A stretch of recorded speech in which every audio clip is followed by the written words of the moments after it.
to Why Money Entertainment. Hi, honeybees. That's what I call my subscribers. And if you're new and you've never been to my channel before, we keep it real with real talk on Fridays. And we talk about all type of topics that's trending on social media or people ask me to talk about. So, today we're going to talk about stress. Stress-free. Every time you see something is stress-free, you can be stress-free. So today we're going to talk about stress-free. Understand that everything that I talk about today is my opinion only. It's my professional opinion as well as my personal opinion. So let's get down to it. I really don't believe this really stress-free.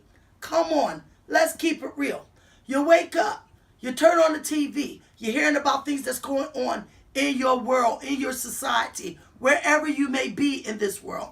You do not have control over that. Stress is demands and things that you can't control sometimes. So how's that stress-free? You can't control that. You have children. Your children grows up to be adults.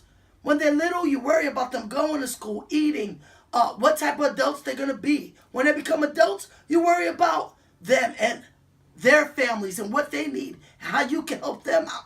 Stress. You go to work. All jobs are stressful because they got demands. And this is for the young ones out there that's going to college, that want to make a lot of money. The more money you make, the more stress the job requires.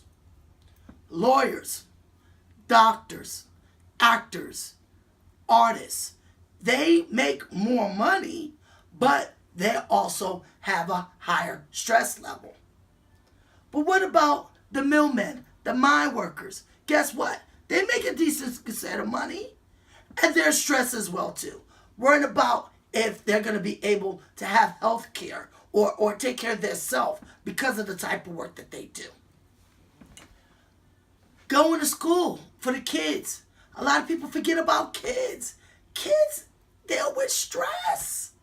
They may have to deal with one school. Now they're in junior high. New friends, new people. If they travel from one place to the other, okay, they have to deal with that. Stress. They bring that stress home to the parents too. What about vacations? People take a break.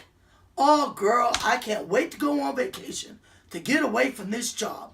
Well, vacations are stressful. Because guess what? You may be going to a different time zone. So the body has to adjust to that. You may be flying. Oh, that's a headache right there. Luggages, suitcases. Imagine if you found the way that you didn't have to deal with that. Get right off the plane and right there. You still got to catch up with your party. You're still in a strange place that you don't know anyone. It's a happy stress. It's a fun stress. But it still is stress. Buying a home is wonderful. But it's still stress. The money, the location, where we're going to go, how we're going to upkeep. We already know that stress leads on to health problems. Bad heart, diabetes, anxiety, depression.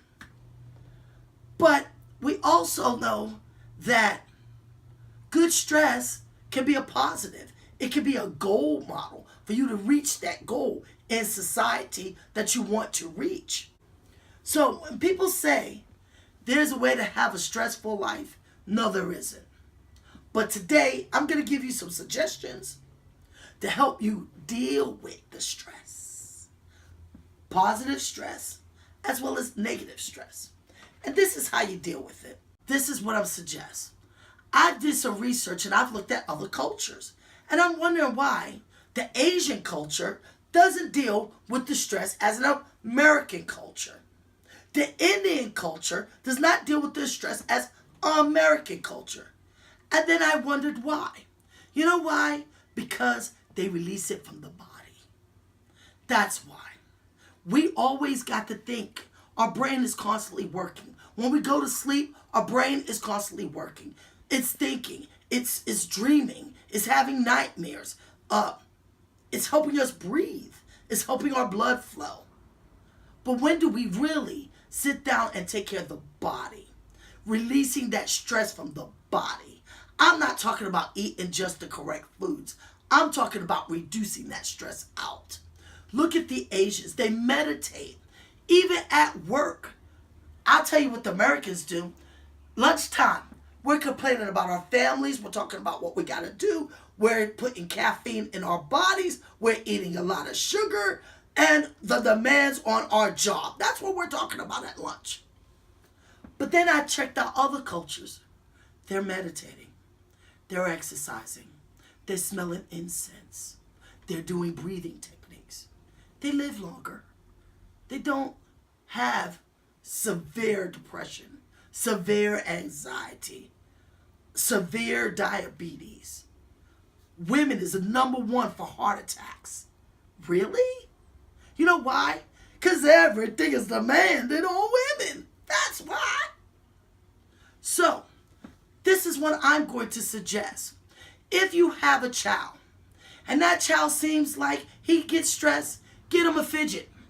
Because a fidget does not just help the ADHD, but it helps reduce stress. They learn to maneuver that fidget. They learn to do tricks with it. They're focusing on something other than all the surroundings of stress that's going on. And people, if you have depression, if you have anxiety, you should be meditating at least 3 to 4 times a day. I'm going to leave a link up here on how to do a spa on a budget. Understand when you meditate, you need to smell. You need the environment around you. You need a smoothing sound, water, oceans. There's all kinds of things out there. And that's what you need every day. And if you was to do that and meditate every day if you need to, or at least 3 times a day, guarantee that that stress will not be stressful, where it's going to affect you later on your health. Remember, it's how you deal with the stress that makes it less stressful. Keeping it real on Friday. Hit me up in the comments. Have you ever meditated? And how do you feel after you meditate? You know what time it is. It's Friday. And I'm out. Peace.